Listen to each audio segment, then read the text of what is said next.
Okay, good afternoon, ladies and gentlemen. Good afternoon. It is a great pleasure to see you all here. We've got a packed house today. It's wonderful to see all your faces. We are now in our second part of this series known as the Seven Wonders of Jewish History, alternatively known as How Do We Know We're Right?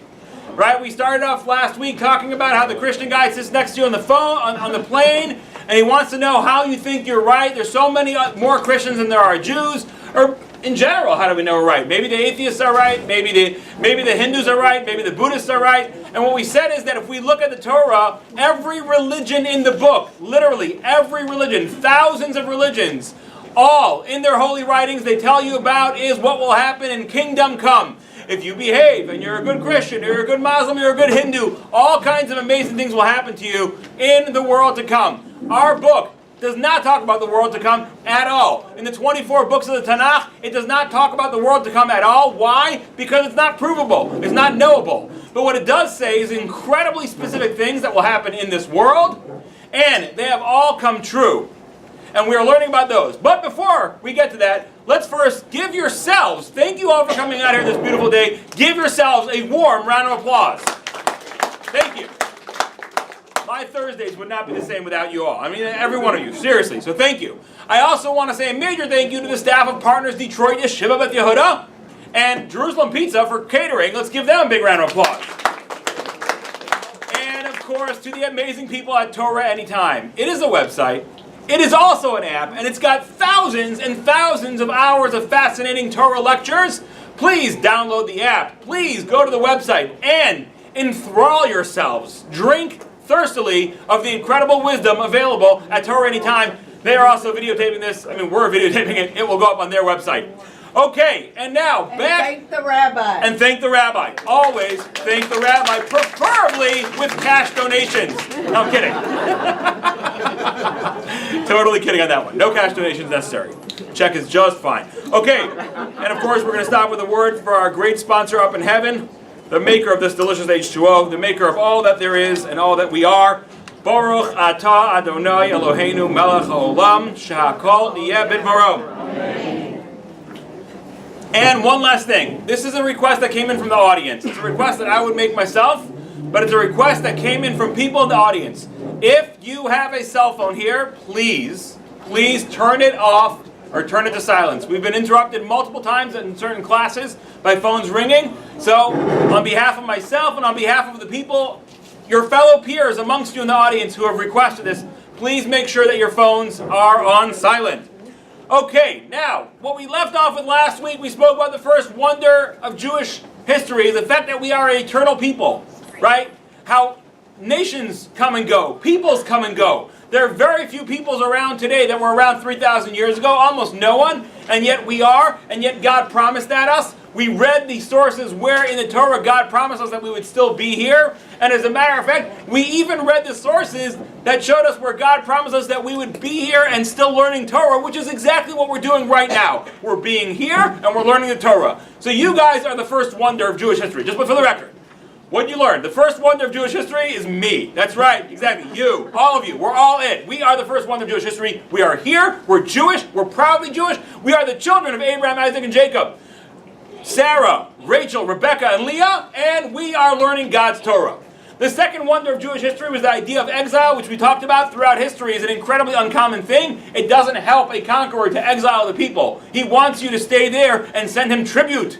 Send me gold and trees and slaves and all kinds of things. When you empty out the land, you don't get any of those benefits. So, exile is incredibly uncommon in history, yet the Torah predicts it's going to happen to us twice. Once in Leviticus, once in Deuteronomy, and we are the only people in the history of mankind, to have gone through two exiles. Now take this also to thinking about, if you want to promise somebody that they're going to be an eternal people, the last thing you want to tell them is that they're going to be exiled. Because the chances of you being able to maintain your peoplehood while in exile are drastically lower than your ability to maintain your peoplehood while living in your homeland. Now, we read the sources last week from Leviticus and Deuteronomy, from Vayikra and Dvarim, talking about the exile. I just want to point out, and we also read sources from Yechezkel, Ezekiel. The sources talked about us being scattered all across the world. have we been scattered all across the world? Let's look at your source sheets. Number 5. This comes from a book by Lejinsky called The Jewish Dispersion.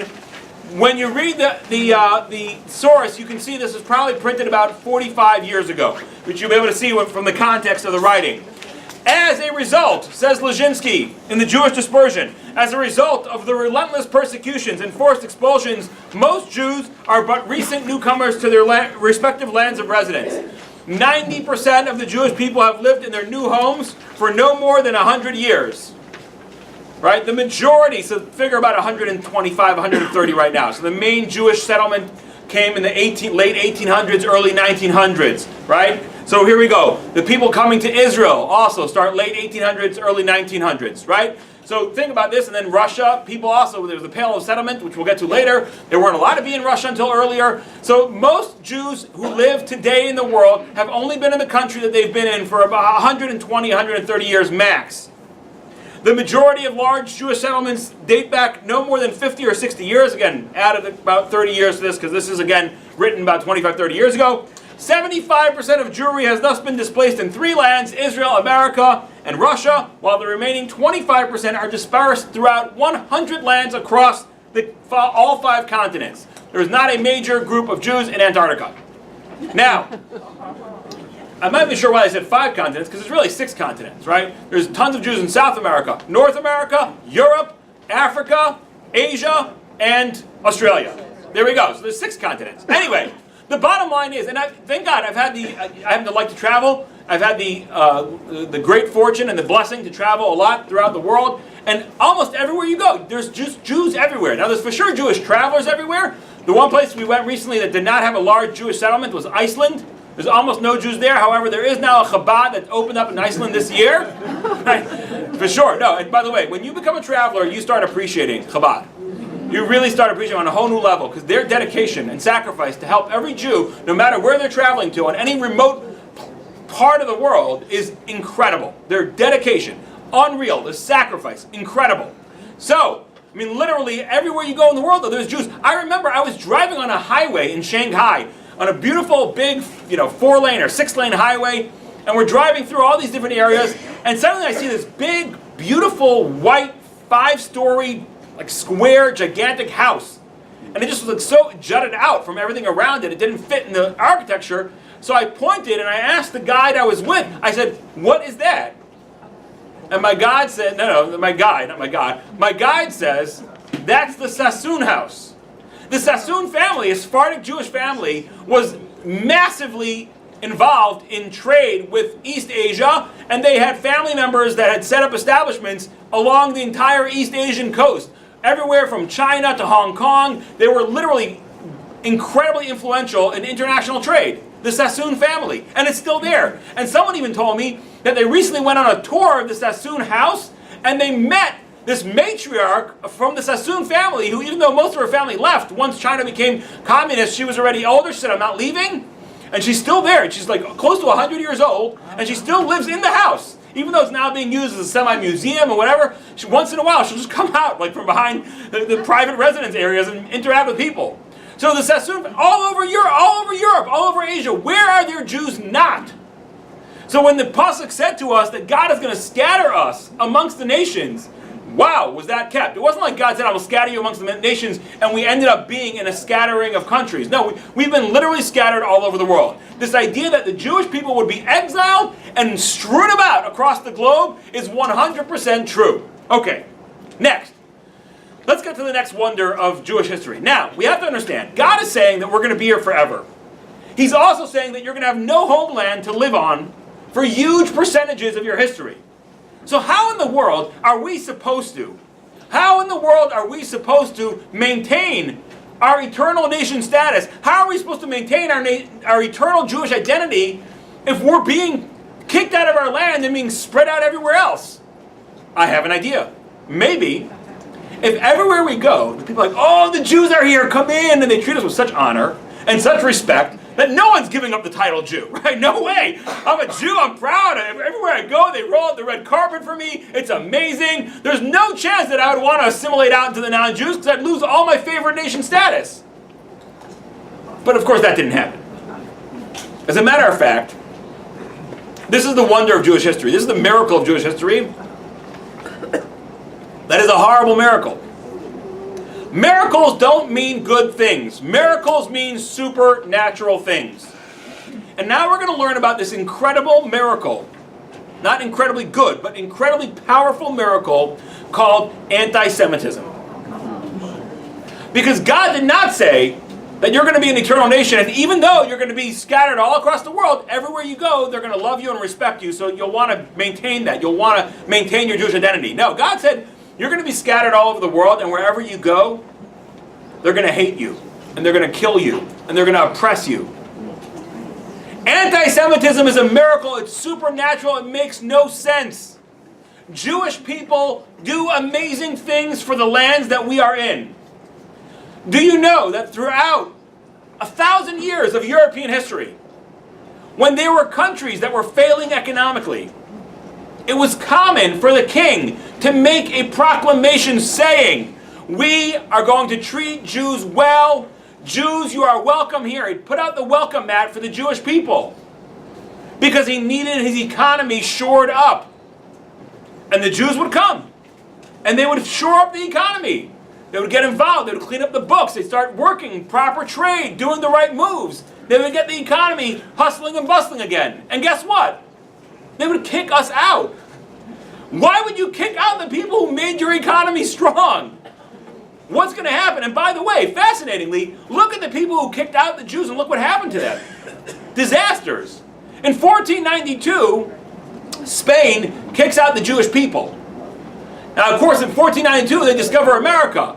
But Spain, unfortunately, after that, fortunately, because they didn't deserve it, they hit their zenith within 100 years maybe, and then they start declining again. They were a world power for centuries. The king's treasurer and advisor was a Jewish rabbi named Abarbanel. Don Alfonso Abarbanel. That was what he was named as. He's a famous commentator. You could learn his books right there. And he was doing it. The king begged him to stay. He said, "I'm kicking out the Jews, but you can stay." And he said, "No, thank you," and he left. But that was the beginning of their decline, which should have been the height of their greatness. They were about to conquer new land. They were about to find America. This could have been the Spanish rule for 500 years. But they kicked out the Jews. And shortly thereafter, they started seeing decline. I was in Warsaw recently. Warsaw had about 1 million citizens before the war. About 300,000, 350,000 Jews. 1 in 3 people were Jewish there. Then, of course, we all know they put us in ghettos. They exterminated us. Guess what happened to the people of Warsaw? They lost over 90% of their doctors. People were dying because they had no one to care for them. What are you doing? Why are you killing the people who are taking care of you? It makes no sense. Anti-Semitism makes no sense. And we're going to see that in 4 very powerful ways. For starters, anti-Semitism, what do you call a person who hates black people? Racist. What do you call people who hate Chinese people? Racist, xenophobic, right? Xenophobic, right? What do you call people who hate people who hate the Hutus or the Tutsis? Racist, bigoted, angry. What do you call people who hate the Jews? Anti-Semites. We're the only nation. We got our own phrase. Give us a big pat on the back. We have suffered so much persecution throughout the millennia, and such horrific persecution, that we've actually earned our own title. Right? Anti-Semitism. Now, is anti-Semitism the same as all the other forms of hatred? People say, well, people hate all kinds of people. Well, they hate the Kurds, right? By the way, I don't think is there anybody here, before I get started about the Kurds, is anybody here who hates the Kurds severely? Okay, good. I was expecting only about 5 of you raised your hands. No, I'm kidding. Because they can't see on the camera. I'm like, okay, no one raised their hands here. No one here in this room hates the Kurds. By the way, travel to Iran, Iraq, Syria, Lebanon, you're going to find a lot of people who hate the Kurds. A lot of people hate the Kurds. I don't hate the Kurds at all. I've got nothing against the Kurds. There's a lot of forms of hatred. Are all forms of hatred equal? No, they are not. We're going to see very conclusively that they are not. That anti-Semitism is a different form of hatred from all other forms of hatred in 4 primary ways. Okay, let's go through them. The 4 primary ways in which anti-Semitism is different than every other form of hatred is in its universality, its intensity, its longevity, and its irrationality. Again, universality, intensity, longevity, and irrationality. Okay, let's start with universality. We all live in America. Nobody in this room hates the Kurds, right? Nobody in this room hates the Kurds. Matter of fact, guess what? You could go from coast to coast and talk to everybody you meet, and you very likely not meet a single American who hates the Kurds. The hatred of the Kurds is very common in that region. People feel the Kurds are trying to take their land. The Kurds feel we're trying to get our own land back. It's a whole, it's a regional conflict. It's a regional conflict. Anti-Semitism is not a regional hatred. It's universal. Let's first go through a laundry list of where we've been officially expelled from. Officially expelled from. Here we go. England, 1290. France, 1306 and 1394. Hungary, 1349 and 1360. Austria, 1421. Various places in Germany, because Germany was made up of many different small nation states. In the 14th and 15th and 16th centuries, we were being constantly kicked out from one state to another, or from all the states. From Lithuania in 1445 and 1495, Spain in 1492, Portugal 1497, Bohemia and Moravia 1744 and 1745. Between the 15th and 18th centuries, Jews were not permitted to enter Russia. That's it. You're not permitted to enter Russia. And then when they were finally allowed, because people said, hey, the Jews can really help you guys with your money situation, we were allowed to go into an area called the Pale of the Settlement, which, by the way, does not exactly sound like the place I want to move to. Like, oh, where are you guys moving? Are you guys moving to California? No, we're moving to the Pale of the Settlement. You know what I'm saying? Doesn't exactly sound like exactly Shangri-La. In Arab countries, Jews were made to feel like second-class citizens pretty much from the rise of Islam all the way up until the 1900s. But at least we were often spared our lives. And for that, we got to give them credit. Because in Europe, during that time, they weren't sparing our lives. They were boiling us at the stakes. Now, however, once the whole thing happened with Israel, when we were actually given our own country, and they tried to attack us and wipe us off of it, 7 nations attacked us, Arab nations attacked us the minute we declared our independence, and yet somehow miraculously the Jew kept on living despite all predictions. Then all the other Arab nations got angry and basically started pogroming the Jews who lived in their own countries, which led to hundreds of thousands, over 500,000 Jews who were forced to leave and run away for their lives from Aden, Algeria, Egypt, Iraq, Syria, Yemen. By the way, you never hear any conversation about that Nakba, right? You never hear any conversation about that Nakba. All day long about Nakba, Nakba, Nakba, the horrible thing that Israel came in and took its land that it was given and fought for it and kept it. And when the Arab countries came in, they told the Arab guys, move out of the way so we can roll the Jews out, and then you can come back in and get whatever you want between, you can have your places, you can have their places. So a lot of the Arab people ran away to Jordan and other places, and now they're Palestinian refugees 70 years later. And that you hear about the Nakba all the time in the news, the tragedy, the great tragedy. What about the hundreds of thousands of Jews living peacefully in their countries for hundreds of years who were forced to flee for their lives and are now in Israel? Any talk of reparations? Any talk about right of return for them? I don't think so. Okay, next. Anti-Semitism in Japan. Now, Japan is a unique country because Japan is one of the most homogenous countries in the world. When you go to Japan, what do you see? The Japanese. That's exactly right. You see the Japanese. One of the most homogenous countries in the world. You know why? Because they literally sealed off their borders for 250 years during the shogunate era. During the time of the shogun, they literally shut Japan off from the rest of the world for hundreds of years, creating an incredibly homogenous society, which means that the vast majority of Japanese have never seen a Jew or never will see a Jew in their entire lives. Guess which book was a bestseller in Japan? Mein Kampf. Mein Kampf. What are they hating on the Jews for? They never met them and they're never going to meet them. Nope. We got to hate the Jews in Japan. So all over the world, they hate the Jews. All over the world. A friend of mine was recently on vacation in Europe. And he was in a town for some kind of soccer match or something. And they only had 2 places to get coffee. There was like a Starbucks and a McDonald's. This person's not a religious person. So he went to McDonald's to get a coffee, and there was a waitress there. I guess in Europe, the McDonald's are a little higher class. There's actually a waitress who brings you your food. And he said to the waitress, he said, you know, I can't believe there's nowhere to get coffee. There's no cafes over here. All you have is like Starbucks and McDonald's. And this happened in Austria. And she says, yeah, of course, and I can't even go to Starbucks. I would never go there. He says, why don't you go to Starbucks? It's owned by the Jew. Don't you know? Howard Schultz. I would never buy it from a Jew. Okay, mind you, by the way, you better turn off your Intel processor made in Israel and your phone chip. Okay, we can go through that whole thing, right? Why don't you unpasteurize your milk and unvaccinate yourself from polio, right? In any case, the bottom line is, they hate on us everywhere, people who've never met Jews. I myself have had, okay, well actually that comes under irrationality.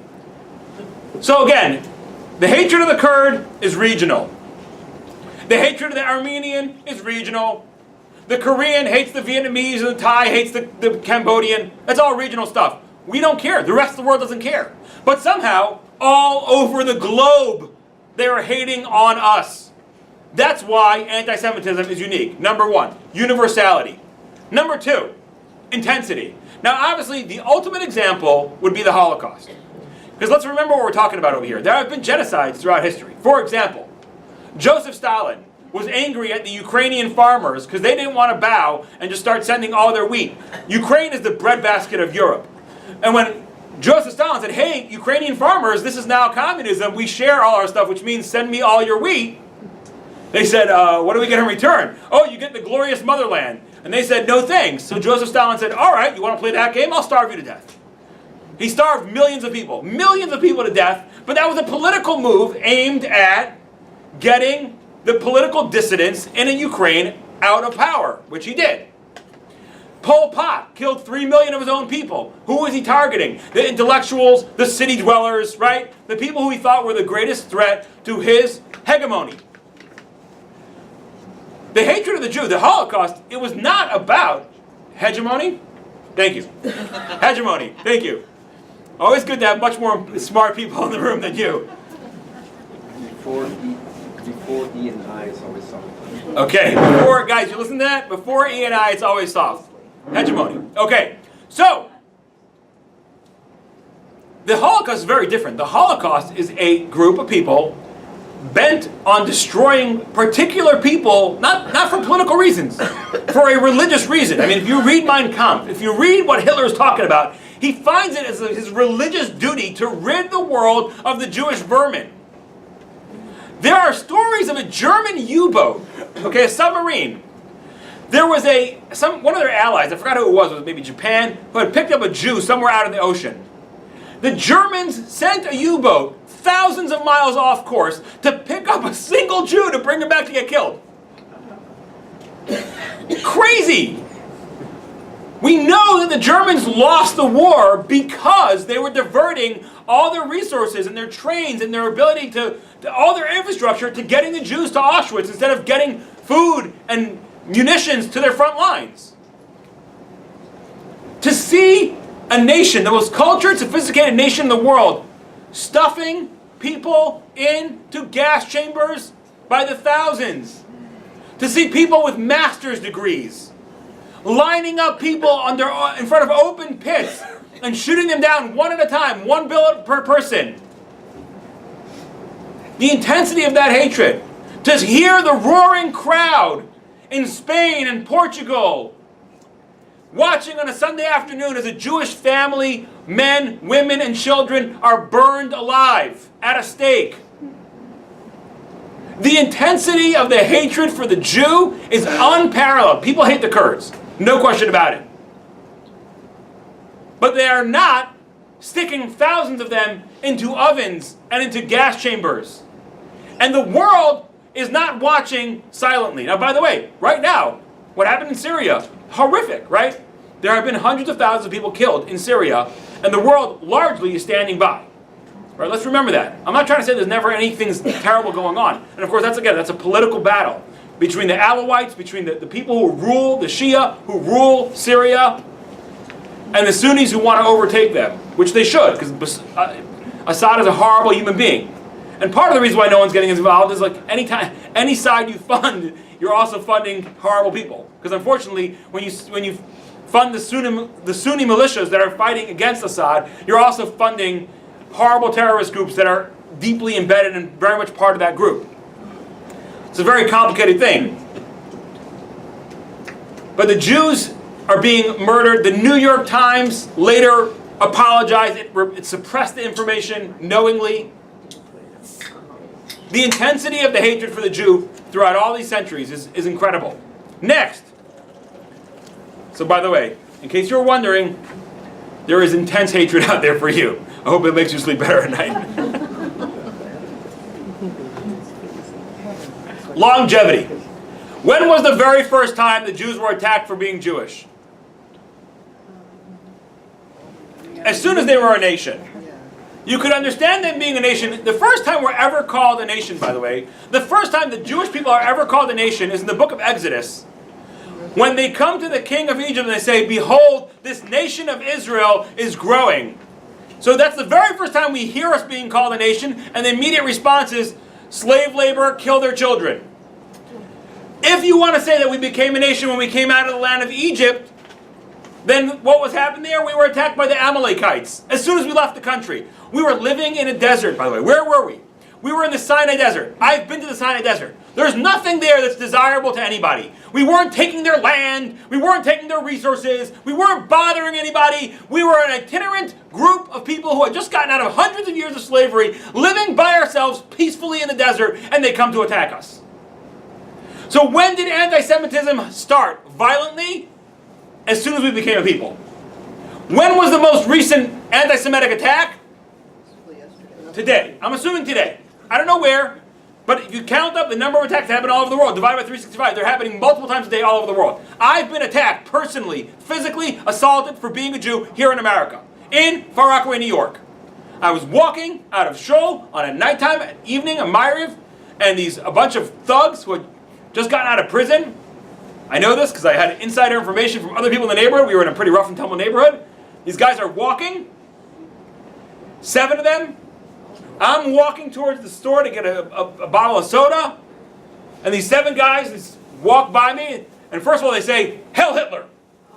Which I really, the teacher in me wanted to say, guys, excuse me. It's Heil. Okay? H-E-I-L. Right? Please, please. Now, second of all, these gentlemen were African American, which means that Hitler would have thrown them in the same exact gas chamber as he would have thrown me. Like, let's get our history straight over here, right? This whole Hitler thing was not a good thing for either of us. Didn't work out well for either of us. They follow me into the store, and they start saying all kinds of words that I can't say on camera or I can't say anywhere, and telling us to get out of their neighborhood, calling us Jews and kikes and all that, and telling us to get out of their neighborhood. I don't want to face them, because if I face them, whatever face I show them is not going to work. If I show them fear, haha, the Jew's scared, bam. If I show them, like I'm in your face, they're like, oh yeah, you want to go at it? Bam. They got 2 people by the door. There's 7 of them. They put 2 people by the door of this bodega, this little store in New York. So I can't get out. Me and my buddy. I'm there with Shlomo Fishman. True story. So they got 2 people at the door. We can't get out. And again, they're yelling all this racist stuff to us. And then, so I just turned to the guy in the counter, and can I get up? I'm gonna pretend like nothing's happening. I'm just gonna ask for my soda, whatever. And then suddenly, bam! On the side of my face, this guy right behind me, big guy, smashes me in the side of the face so hard that I literally just fall down. I look up and I see my friend falling down right on top of me. They yell some more racist stuff and they walk out of the shop. And boom, I was assaulted in America for being a Jew. Now, this happens all over the world, every day. People hate the Kurds. You know when people started hating the Kurds? After European powers came, carved up lands, gave people land that didn't belong to them, and had no idea of the local sort of borders that have been existing there back and forth for hundreds of years.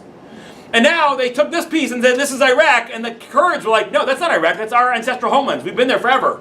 And they gave this piece to Syria, and the Kurds are like, no, that's ours. So the Kurds are obviously saying we want our land back, so the Syrians are going to hate on the Kurds, and so are the Iraqis. But guess what? We don't care about the Kurds. Remember, no one here hates the Kurds.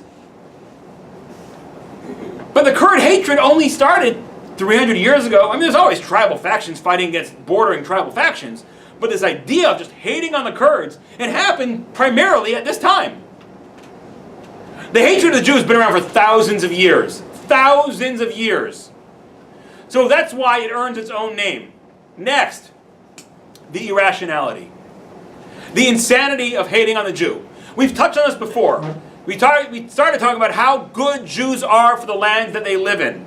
Literally, by the way. Take a map and look at where there are large Jewish developments, and you will see incredible good things happen. Check this out. You may have not known this. What was the #1 center of global trade in the 1600s? Does anybody here know? What? Holland. Holland. Who said? There you go. Boom. Yeah, Amsterdam. Now guess what?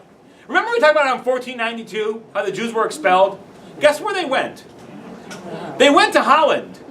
By the way, there's a synagogue there. It still stands there today. It's like a 400-year-old synagogue. Amazing. It's got no electricity, no heat, no cold. It's got sand on the floor, like they used to have in their Spanish synagogues. It's called the Portuguese synagogue. You know why it's called the Portuguese synagogue? Because the Spanish were at war with the Dutch. So no one's going to come and build the Spanish synagogue when this country's at war with Spain. So they called it the Portuguese synagogue. It was the Spanish Jews.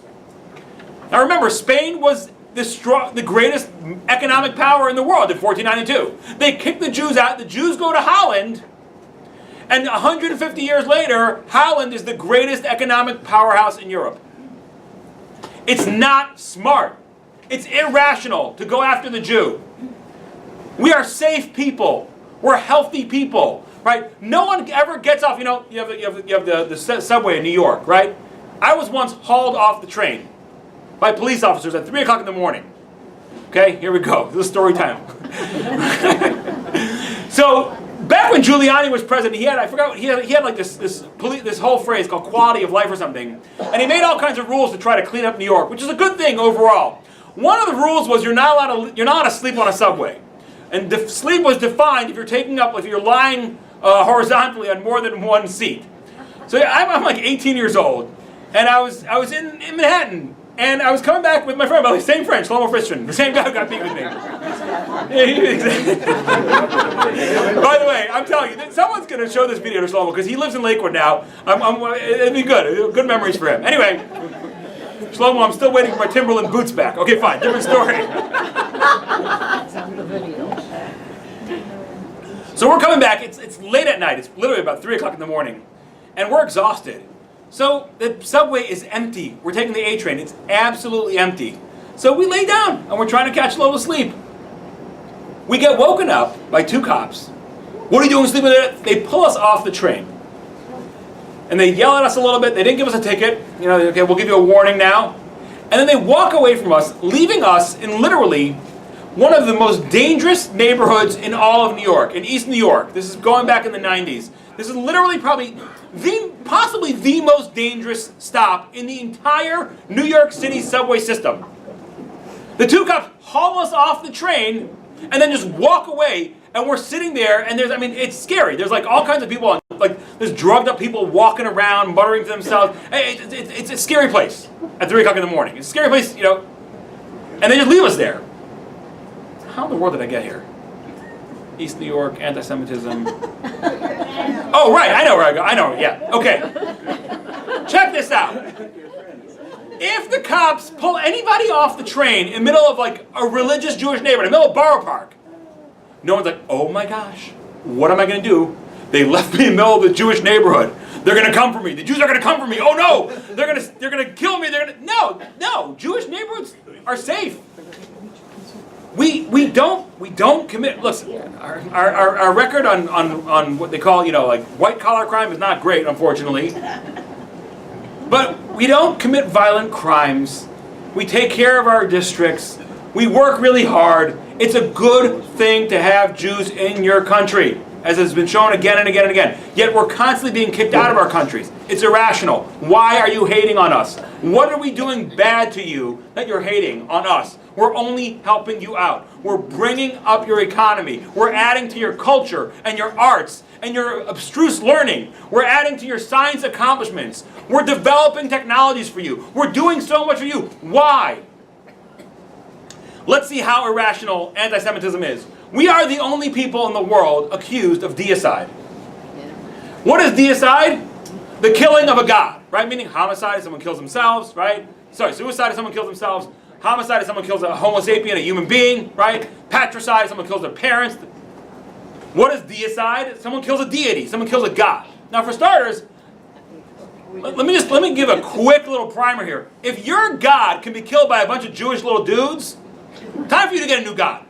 You've got altogether the wrong guy. I mean, come on, really? Your all-powerful God is able to be put to death? So we're the only people in the world that's accused of deicide. The idea of deicide is crazy. A God can't be killed against his will. And if it is his will, then it's not our fault. Right? What are you doing over here? Right? The whole thing is crazy. We are the only nation in the world accused of killing God. Okay, that's number one. We are accused of well poisoning, air poisoning, drinking Christian blood in our matzah, which, by the way, nowadays there are still blood libels being printed every year, and now we're also drinking Arab blood. Literally, every year there are movies that come out, every year, with Jews kidnapping, the hook-nosed Jew coming and kidnapping the Christian kid, or now again the Arab kid, and bringing him down to the basement and slitting his throat open and putting the blood in the matzah. Us Jews are so blood-phobic, we check every single egg that we crack before making scrambled eggs to make sure there's not a blood spot. The whole thing is just so crazy that Jews are kidnapping children and cutting them open and using it's absurd. But there are still people believing that today. How about the horns? Raise your hand if you've ever been asked if Jews have horns. Okay, see, now we got a lot of hands up. Now, it happened to me twice. It happened to me twice. The first time it happened to me in Georgia, okay? So I was driving down with my buddies, and we were, no, not Shlomo Fishman. This is Andy Lauer and Ari Devenser. So we're driving down, it was on vacation from yeshiva, and we're driving, we decided we'll just take a road trip, we'll drive down to Florida. So we're driving down, and then we have a check engine light. We're in the middle of like Nowheresville, Georgia, right? We're like KKK country, right? And we pull off the highway and we go to like this auto shop. It's fascinating. There was like literally, I'm not even kidding, there was like 9 dudes hanging out in the auto shop. We were there for a while because they needed a new piece. What we realized later was that when we had filled up an extra quart of gas, of oil in our tank the night before, because we hadn't gotten an oil change in a while, we figured we'll get an extra quart of gas at night. In the morning, we'll get a new oil change. We had forgotten to put the gas cap back on, so all the oil was leaking out of our engine the whole night, and that's why the check engine sign had come on. In any case, so we ended up having to hang out in this auto shop for a couple of hours until the auto parts were able to send over a new replacement. So we had a fascinating conversation with these guys, but there was like literally 9 guys just hanging out there. We're like, what are you guys all doing here? Don't you guys all have work? And fascinatingly, these guys were all like shrimpers or trawlers or whatever. They go fishing and they bring in seafood, and they only work 6 months a year. And what do they do the other 6 months of the year? They hang out at the auto body shop. It's amazing, amazing. Anyway, now I'm not even joking when I say it's scary, because this is literally KKK country. There was like, as we get off the highway and we start going to this, there was like an auto shop right there as you get off the highway. We see the scarecrow like wrapped around a telephone pole, right? And I'm literally thinking like in by tomorrow there's gonna be 3 Jews like hung around the telephone pole, you know. Anyway, they say to us, they're like, y'all Jewish or something? And I was like, no, we're just Amish, you know. Like, so they were asking us all kinds of questions about Jews, and they asked us like, where are your horns? Don't you guys have horns, right? Okay, but that's okay. Here, listen, it's Georgia, man. I wasn't expecting much better than Georgia, from Georgia. But here's the crazy thing. I was in Ohio, checking out like a Myers or something, like a regular, normal store in Ohio, and the lady behind the counter asked my dad and I where our horns were. And she was curious. She was. This is the crazy thing. She wasn't. I don't think she was anti-Semitic. I just think she was like genuinely curious. She's like, she had never met Jews before. It's like in Western Ohio, and she's like, but where are your horns? Amazing. We're in the 20s. This happened in the 20th century, and there are still people who have not figured out that the Jews don't have horns. What kind of irrationality? What kind of craziness are we talking about over here? Okay, next. The Jews in Germany are accused of having brought the entire, so Germany is in the doldrums, right? In between the wars, right? Because the League of Nations had imposed all these crazy draconian, fines and reparations. So Germany is in the pits, and of course, who gets blamed for all their economic woes? The Jews, who don't even make up 1% of the country. And I was like, yeah, that makes sense. That makes sense. At the same time that the Jews are being persecuted for being capitalists in Russia, we're being persecuted for being communists in America. The Protocols of Elders of Zion, which is this book that was put up by the NKVD, the Russian secret police, in 1905, which is supposedly a recording of this Jewish meeting that happens every 100 years where the Jews discuss how we're going to continue taking over the world. To this day, the Protocols is still read, is still bought, and people still believe in it. Recently there was a filmmaker, a Jewish filmmaker, was in a cab in New York, and the cab driver starts talking, oh yeah, the Jews control the world and all that. So he didn't know the guy was Jewish. So the guy says to him, how do you know? Like, how do you know the Jews control the world? He says, I read it. Where'd you read it? In the Protocols, man. So, Protocols of what? He said, the Protocols of Elders of Zion. And this guy was Jewish. He had barely, vaguely heard of it. I got to look into this. So he looked into it. He looked up the book. He found out what it was all about. And he did a documentary going around and asking people. And there are plenty of people around the world who still believe that there's a meeting every 100 years. By the way, I want tickets. You know what I'm saying? If there is such a meeting, why wasn't I invited, right? But there's so many people going around the world believing that there's this Jewish meeting every 100 years where we plot how we're going to continue to take over the world. Absurdity. Okay. So here you have anti-Semitism, which is a more severe form of hatred than every other form of hatred. Let's read again. Let's remember again. And its universality, it's all over the world. And its intensity, the intensity of the slaughter of the Jews. And its longevity from the beginning of our history until today.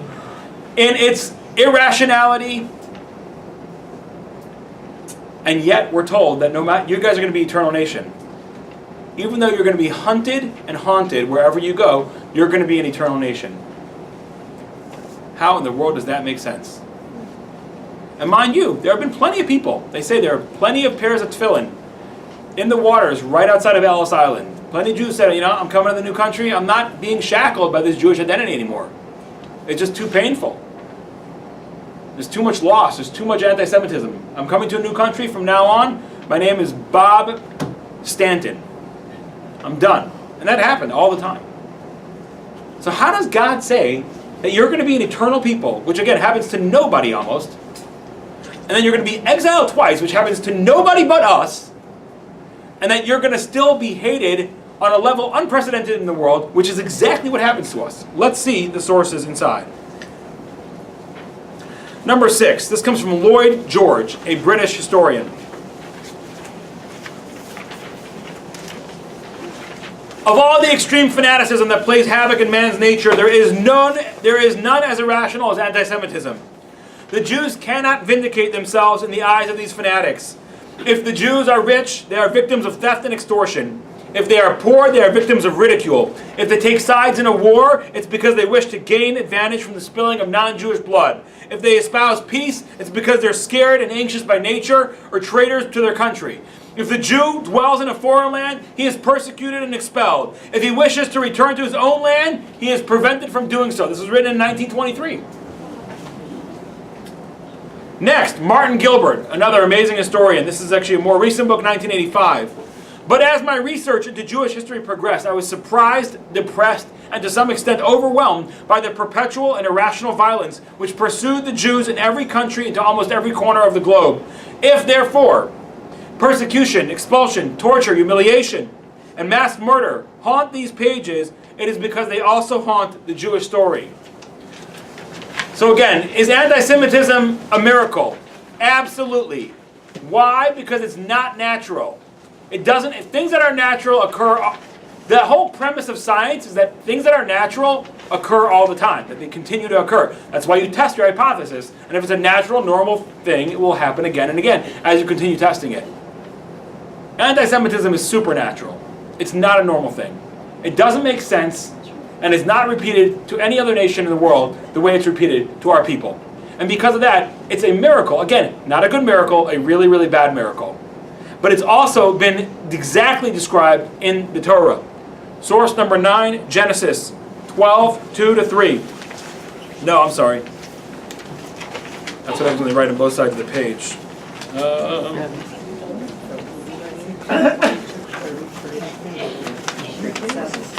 I'm on 7. Okay, sorry. Yeah, here we go. I got it. 7. No, we're up to 8. No, 7. Thank you.